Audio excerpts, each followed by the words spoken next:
Ini barusan ternyata ini sudah dideklarasikan itu di Wis ben deklarasi ya enggak apa-apa toh.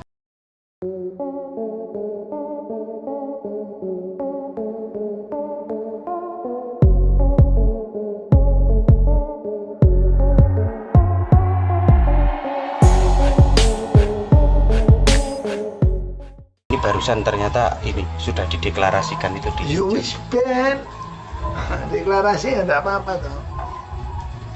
Tapi Saya fokusnya memenangkan ya, jadi nggak ngurus deklarasi, nggak ngurus yang lain-lain kecuali ngurus konsolidasi memenangkan Ganjar Mahfud satu putaran. Pak Rudi, kecewa mboten Mas Wali menjadi cawapresnya Pak? Jadi kader militan itu nggak ada kata kecewa. Jadi kader partai itu sudah saya beri pesan semua.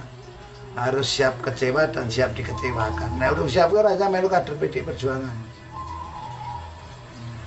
Karir Mas Wali dimulai dari PDIP, tapi sekarang Oh itu hak dilindungi undang-undang.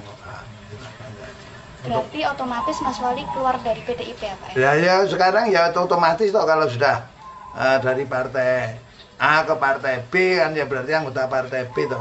Partai A-nya tergantung beliau sendiri.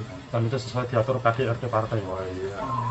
kalau secara etika politik itu Aku tidak mau menilai orang lain. Aku menilai diriku sendiri aja, masih compang-camping kok menilai orang lain.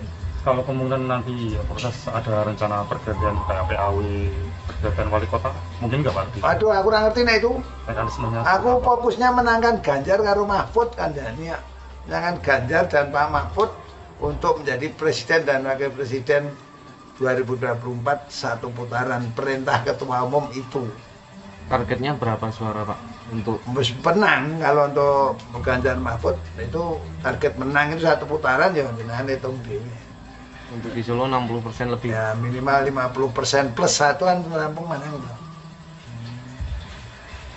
Kalau deklarasi itu pengaruh nggak sih Pak sama nanti apa statusnya Mas Wali sebagai Pengaruh atau tidak itu kan masyarakat yang bisa menilai itu.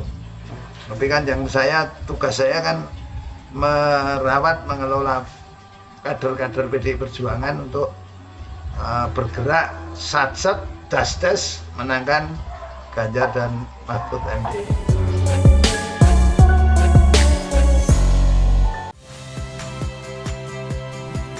Saya Yasir Neneama. Saksikan program-program Kompas TV melalui siaran digital, pay TV, dan media streaming lainnya. Kompas TV, independen, terpercaya.